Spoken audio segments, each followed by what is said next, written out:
TWAGAA presents the podcast on the book, The SCALE Playbook, Stop Chasing Growth, Start Designing It. Written by Premal Shah. Well, welcome to this deep dive. Today, we're taking a really close look at the actual mechanics of building a business that can scale globally without just, collapsing under its own weight. And we're pulling all our insights today from the SCALE Playbook. We are. And our mission for you today, the listener, is to extract the exact principles that separate a fragile, founder-dependent hustle from a truly scalable international company. So most global businesses, they don't actually fail because the founder, ran out of ambition. Right, not at all. Yeah, they fail because the founder chose a business model that was basically secretly designed to collapse the very moment it succeeded. It's a completely counterintuitive problem, really. I mean, when you're just starting out and the money starts coming in, the chaos actually feels, manageable. Feels like you're winning. Exactly. It feels like validation. But what's really happening is that founders are, they're confusing a lifestyle-friendly idea with an actual company-grade business. Because that early success, I mean, it feels so incredibly good. Oh, it's intoxicating. Right. And because of that, it essentially trains your business to be entirely dependent on your presence. Like every crisis requires you, every big deal needs your charm. Okay, let's unpack this, because that is a terrifying trap. It really is. And to understand why these businesses eventually break, we first have to look at the foundation they're built on before any actual scaling even begins. Before you even hire that first big team. Exactly. Shah points out the danger of what he calls model overload. When you're starting out, every single idea looks possible. Because the complexity just hasn't arrived yet. Right. You haven't hit the wall. Founders just drown in conflicting advice about what actually scales. But you have to, narrow those choices down to scalable archetypes. Like what kind of archetypes? Things like product-led models, productized services, IP-based models, or marketplaces. Wait, let's make sure we're aligned here so everyone tracking this is on the same page. When you say something like a productized service, you mean selling a service like, say, a graphic design package at a flat monthly rate with clear boundaries. Yes. Rather than just billing hourly for whatever random thing the client wants on a Tuesday, right? Precisely. You are packaging a human service as if it were a software product. Got it. And the goal of choosing one of these archetypes is to separate the lifestyle model, which, optimizes for flexibility and founder control, from the company-grade model. Which optimizes for leverage. Yes, leverage and founder replaceability. A globally scalable business, it absorbs pressure into its systems rather than just passing it directly onto the founder's personal calendar. And Shaw has this really brutal test for whether a business is unscalable, doesn't he? Oh, he does. He says if, as volume increases, every new client requires a slightly different version of the founder, Then you are in trouble. you're completely unscalable. I mean, it's like building a beautiful 3-story house on a foundation that was poured for a tool shed. That is a perfect way to look at it. It looks absolutely great from the street, but the moment a strong wind blows, the whole structure just groans. But hold on, let me play devil's advocate here. Sure. Isn't it okay to start small? Like, build the tool shed, get some early cash flow just to survive, and, I don't know, just adapt the foundation later once you have some breathing room. What's fascinating here is that, well, later rarely comes. Really, never. Almost never. Structure has incredible inertia. Think about it. You hire people who naturally fit into the chaos. Oh, right, the firefighters. Exactly.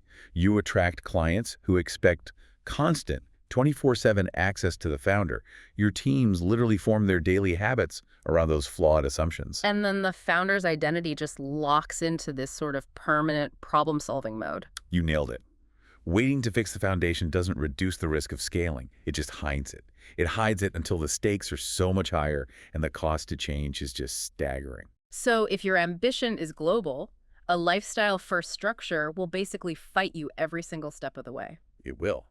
You have to match your ambition level to the type of model required right from day one. So if the structure has all this inertia, like you said, the first thing that gets locked in is the founder's role in just keeping the lights on. Unfortunately, yes. Which explains why so many businesses end up entirely dependent on the person who started them.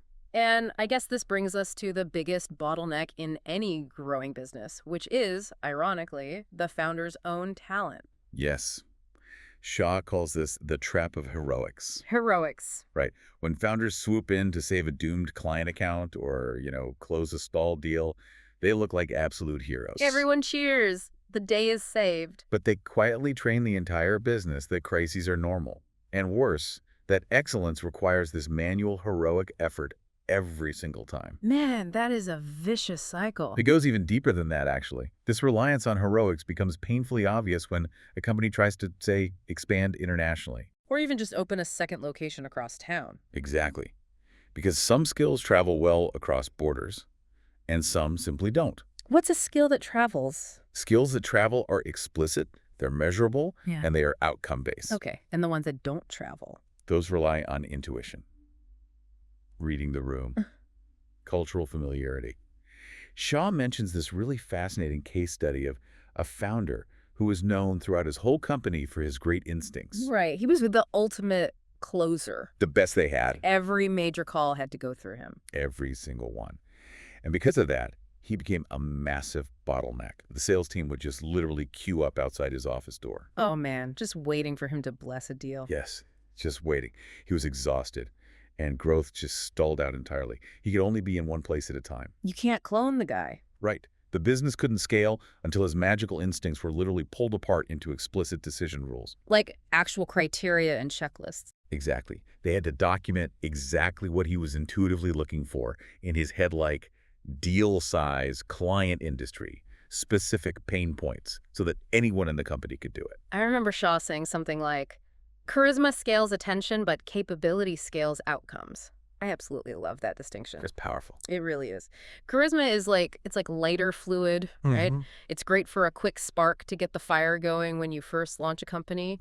But capability is the actual firewood that sustains the heat over the long term.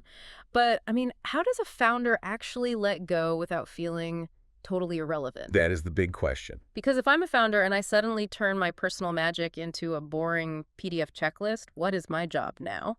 Well, that is the core of the founder trap. Yeah. Letting go of tasks is just a tactical move, right? But letting go of being the one who actually does them, that is deeply personal. It's an ego hit. It really is. It requires a fundamental identity shift from being an operator to being an architect. Operator to architect. Break that down for us. So as an operator, you create momentum by acting. You make the sales call, you fix the software bug, you write the marketing copy. You're in the weeds. Right. But as an architect, you create momentum by shaping the environment where the action happens without you. Wow. When the founder makes that shift, their thinking is embedded into the systems rather than repeatedly applied to them every single day. So you aren't less important. Your impact has just shifted from your physical presence to your design. Exactly. If you're listening to this right now and you've ever felt like your business would just instantly catch fire if you took a 2-week vacation, this next part is exactly why that's happening. Pay attention to this, yeah. Because replacing your charisma means the product or service must suddenly stand on its own 2 feet.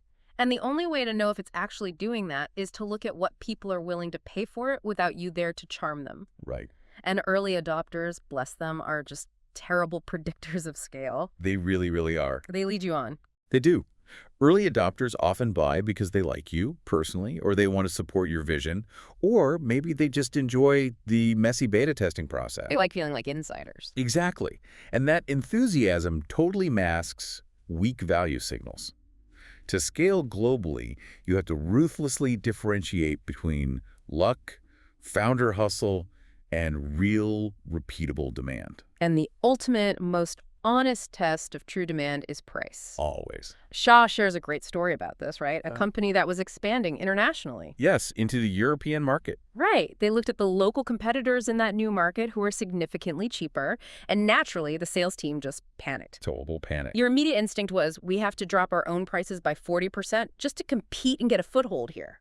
But instead, leadership did the exact opposite. They held firm on their premium price. Which is so brave. It is, but they clarified their value anchor. Specifically, they proved that their product drastically reduced management overhead and operational risk compared to those cheaper local options.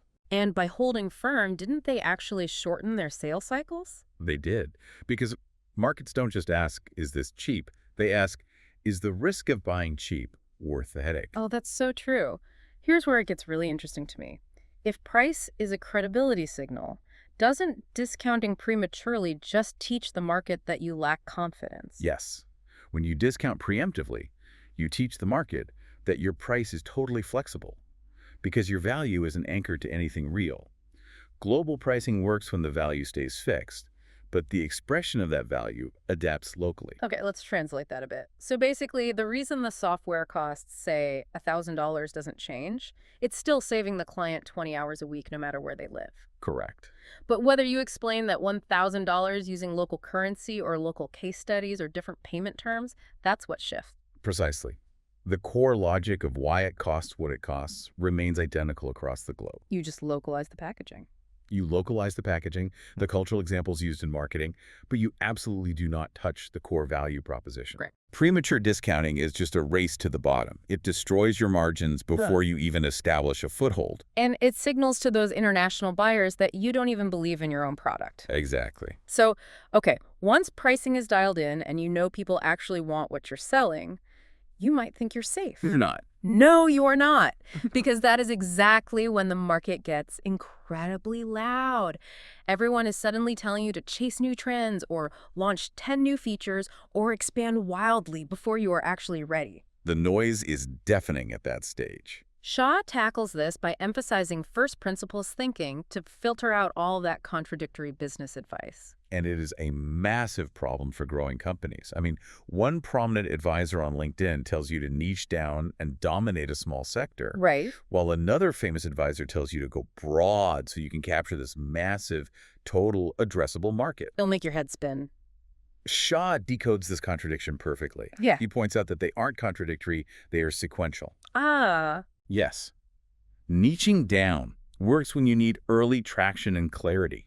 Going broad works later, when your systems are mature and demand already exists. So first principles thinking just strips away the trend of the week to ask, like, what fundamental truths must exist for this specific model to work? That's the question you have to ask. And when you look at it sequentially, a niche isn't a permanent cage. No, not at all. It's a launch pad. Right. You use it to prove your model works and to build the engine. But the real goal is moving beyond just a good idea into what Shah calls execution-based moats. Yes, the moats. This is defensibility that comes from operational habits, not just, flashy branding or marketing. There's that example in the book of a company whose competitors literally copy-pasted their entire product interface. Just blatantly stole the UI. Stole the whole thing. But the competitors completely failed because they couldn't replicate the embedded execution behind the scenes. They didn't have the internal mechanics. Exactly. They didn't have the onboarding cadence, the specific feedback loops, the internal decision rules. So true defensibility isn't some secret algorithm.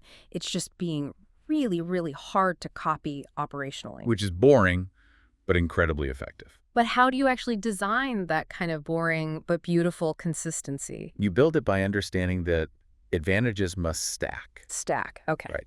A single advantage, like a clever feature, is super fragile. But let's walk through how a stacked advantage actually functions mechanically. Let's do it. Imagine a customer complains about a confusing step in your software's onboarding process. Happens every day. In a normal, average company, supports just apologizes and manually guides them through it on a Zoom call. Problem solved, right. For that one person. But in a highly scaled company, that complaint triggers a specific documented feedback loop. The team identifies the root cause, they permanently update the onboarding checklist, and they completely rewrite the automated welcome email. So the problem is solved at the root forever. Exactly. And because of that tiny operational shift, the very next customer has a completely flawless experience. Which builds trust. Flawless delivery builds deep customer trust. That trust leads to higher retention, which mathematically improves your unit economics, meaning each customer is literally more profitable over time. So that is a stacked advantage. Yes. Learning improves systems. Systems improve delivery. Delivery builds trust, and trust improves the bottom line. Competitors might be able to take a screenshot of your pricing tier and copy it, but they absolutely cannot copy that synchronized excellence. They can't. It requires a history of execution and a coherence across all your teams that you simply cannot flake overnight. But to create that synchronized excellence across borders, you need systems that can travel. And here is where things get really dangerous for founders. The trap. Yes. The moment founders hear the word systems, they sprint toward the exact wrong solution, which is premature automation. Oh, everybody loves a new software tool. Right. They want to buy a slick sauce tool to magically fix a very messy human process. Which is the very definition of the automation trap. Shah stresses that you must standardize outcomes, not activities. What's the difference? Well, you shouldn't mandate exactly how many cold calls a sales rep makes on a Tuesday. Right. Instead, you mandate what constitutes a qualified lead and the specific data required before they're allowed to hand it over to an account executive. So you need to document decisions, not just processes. Exactly. A Yeah. good system captures the what, the why, the assumptions, and the revisit triggers. Revisit triggers, meaning, like, under what specific conditions do we agree to change this rule in the future? Exactly. If you automate, before you achieve that level of clarity, you are just multiplying whatever already exists. And if what exists is confusion. You just get automated chaos at light speed. So what does this all mean? It sounds like adding software to a broken process is, it's like putting a massive megaphone on a singer who is just completely out of tune. That is brilliant. Yes. You aren't fixing the singing, you're just broadcasting the mess faster and louder. You're just deafening everyone. Shaw shares a horror story about this, right? A company that automated lead routing across global markets before they ever bothered to clearly define what a qualified lead actually was. And the result was entirely predictable. Sales and marketing just ended up blaming each other at scale. Thousands of really expensive leads were routed to the wrong regional offices. Total nightmare. And there was another one, a company with a massive, expensive tech stack that still took 3 long weeks to onboard a single new hire. Why? Because all those expensive software tools were just patching over the fact that nobody knew who actually owned the onboarding process in the first place. If we connect this to the bigger picture, it's a perfect illustration of the fact that a tech stack should actually disappear into the background. It shouldn't be the star of the show. Never. The moment teams start routing work around your systems instead of through them. Like sending a quick Slack message to ask for a favor instead of submitting the proper intake form. Yes, exactly. If they are doing that, your tech stack is a bottleneck. Tools are there to support human decisions. They don't replace them. Right. The ultimate goal of automation is to free the founder for high-level strategy, not to turn them into a full-time system babysitter. Oh, that's so good. If the system still requires your constant attention to approve edge cases or fix breakages, it hasn't freed you at all. It's just moved your manual effort further upstream. You're still in the trap. But when your systems are actually clean and your automation is deliberate, something magical happens to your revenue. It changes completely. It stops being this exhausting month-to-month hustle and becomes a predictable engine. You actually gain control over the speed of your growth. Yes. You shift from these one-off heroic wins to repeatable income streams that are designed that way from day one. This is where we clearly see the difference between exertion and architecture. Effort-based revenue just doesn't scale calmly. To reduce volatility, you have to actively smooth out your inputs. Smooth the inputs. Yes. Shaw gives an excellent example of a service company that stopped selling lumpy, massive, year-long projects all at once. Because the cash flow spikes were great, but the delivery stress was just tearing the team apart. Completely burning them out. So instead, they restructured their project timing into distinct phases with defined continuation points and staggered start dates for new clients. So they didn't just onboard like 20 clients on the first of the month and completely crush their operational team. Exactly. They smoothed the curve. Now, it didn't immediately raise their overall revenue. But it immediately dropped their collective stress. It did. Wow. Which created long-term predictability. And this is vital because it allows a founder to shift from emotional speed to strategic speed. Okay, but hold on. Let me push back on this. Emotional speed is usually driven by FOMO, right? Yeah. Fear of missing out. Like a competitor launches in a new market, so you feel like you have to launch too. But if an amazing opportunity actually lands in your lap or a rival makes a huge move, hitting the brakes to focus on consolidation or strategic speed, I mean, doesn't that just look like you're freezing up? To an amateur, maybe? Aren't you just losing out to competitors who are willing to run fast and break things? It might look like freezing up to the outside world, but sophisticated stakeholders see it entirely differently. Unchecked emotional speed creates what Shaw calls hidden debt. Hidden debt. Explain that. When you make unexamined growth decisions, like, say, promising a huge new international client, a highly customized reporting feature just to close the deal. Just to get the signature. Right. You introduce permanent exceptions into your business model. Now your engineering team is spending 10 hours every single week maintaining a bespoke feature for one single customer. Wow. That creates massive fragility later on. It's a quick win that creates a permanent drag on the whole company. Exactly. TrueScale uses pilots. It uses caps on early adoption, and it uses phased commitments to test international markets before going all in. It's disciplined. Highly disciplined. And this restraint is actually what institutional investors and global partners trust. Oh, they don't want the cowboy. They absolutely do not trust reckless momentum. They trust structure and contained risk. They want to see that the business knows how to grow, not just that it is growing right now. That is such a powerful reframe. So to wrap up this deep dive for you, the listener, we've gone from escaping that early founder trap where your personal charisma quietly masks a flawed foundation, Right. to finding true price demand that isn't just a local mirage built on early adopter enthusiasm. We've covered a lot of ground. We really have. We've talked about how to build execution modes through stacked advantages so competitors can't touch you. And creating traveling systems that don't just automate a misaligned steering wheel. Exactly.